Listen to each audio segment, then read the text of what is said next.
third one is to renew African culture itself. Do you know what it means to have a new source of imagining a new world and a new human in that world, a new human relationship? Europe had its chance. It had a chance to unite the world, decided instead to enslave and exploit it. The question, as Fanon asked us, is how will we pose a new paradigm of how humans ought to relate in the world and how they ought to relate to the world. And I think if we study classical African texts, we can find that. But we can also find it in the best of African culture wherever we study. But we're talking about Egypt tonight. To reconcile African and human history, we must struggle constantly against Europe's falsification of African and human history, especially its attempt to de-Africanize Egypt. To do this, Egypt seeks to take Africa out of Egypt, Egypt out of Africa, and then Africa out of human history. To take Africans out of Egypt is to deny their presence except as captives or enslaved Nubians. It is to present a racial distinction between Egyptians and Nubians rather than a national one. They'll take the word Nehesi and pretend that it's a racial category rather than a national category. You see? They're French and they're German. No one says because the French are white and the Germans have a different name, they're not white.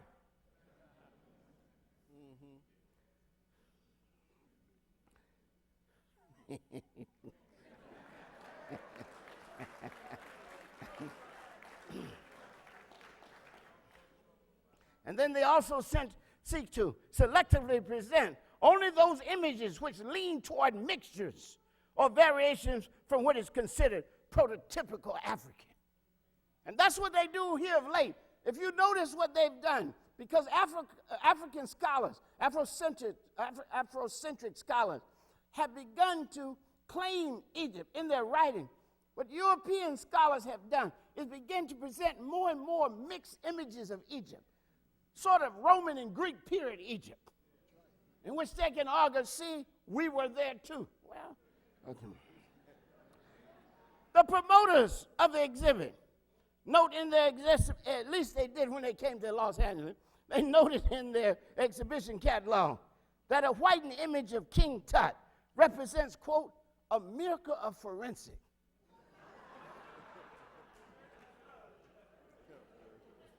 Well, if you could actually make a black person white, that would be a miracle.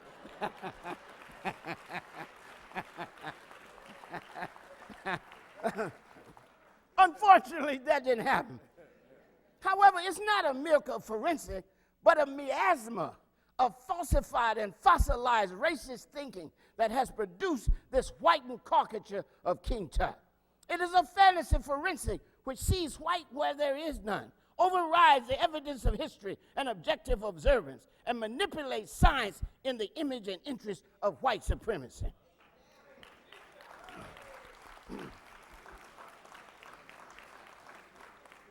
Seeking to keep a scientific veneer to this whiteness process, the promoters noted in the literature that a CT scan, an X-ray process that produces a cross-sectional image of the thing under study, was made of King Tut's mummy. But the CT scan only yields data on the health, age, height, weight, and condition of the skeleton. It did not inform and corroborate the decision to make King Tut white. That decision is derived not from science, but from a deeper source and a longer history. It has its origin in white supremacist ideology, which willfully distorts facts and history and only allows things and people white. It has its origins in the white supremacist ideology, which willfully distorts facts and history and only allows things and people white to be right, beautiful, creative, and brilliant.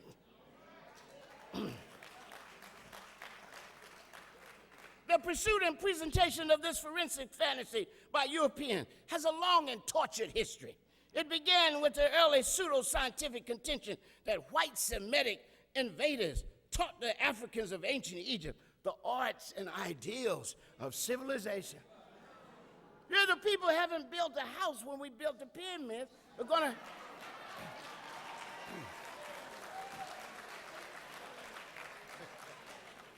are coming to show us math, geometry. Okay, let me go. Then, listen, these different kinds of white approaches to Egypt. The second approach was from the occultist whites, who conjured up white space beings who descended in chariots of the gods to enlighten us. And then there were those who argued a minor role for Africans in a multicultural mix, and those then who, unable to approve either of the above, declared that racial identity of the Egyptians is irrelevant. Once they couldn't establish they were white, they said, what does it matter?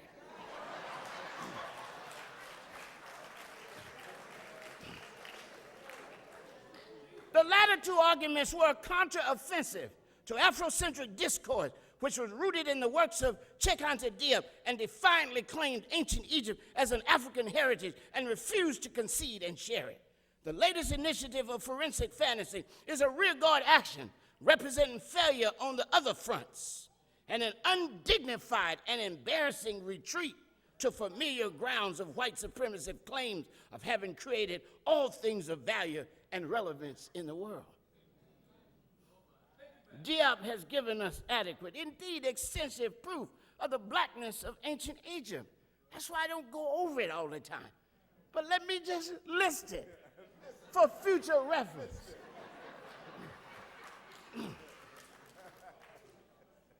There are several bases for this conclusion of the blackness of ancient Egypt. This includes various forms of evidence, including, first, melanin and bone and blood tests. Second, ancient Egyptian self-definition as Kemetiu, black people, Diop said. Third, eyewitness reports by Greek, Roman, and Hebrew contemporaries of ancient Egypt. Also, there is the evidence of cultural similarities with other African cultures. Nothing is more clear than the role of the woman. In Semitic culture, the woman is a derivative. In Greek culture, the woman is a child treated as an insane person who needs to be what do you call supervised, even to go to a market. That's why the Greeks were just astounded that they saw women doing everything with every right a man had. I don't have time to go through this, but I'm just showing you how different it is, how different the society. In fact, Greek women wanted to come to Egypt so they could get right, so they could be full women.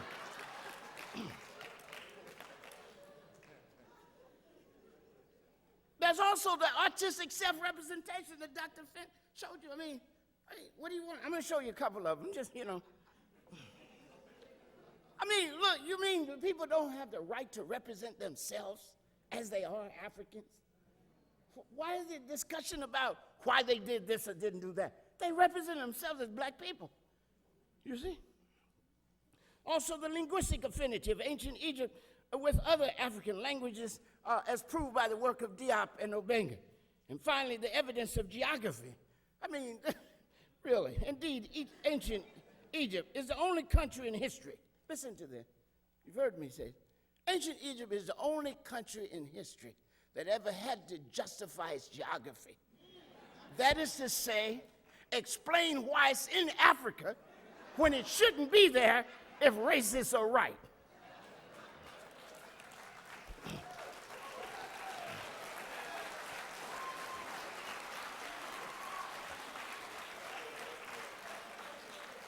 Thus, we need only to reaffirm and expand on these arguments. But we should not spend so much time on defending our heritage from racist claims that we miss the opportunity to recover its rich and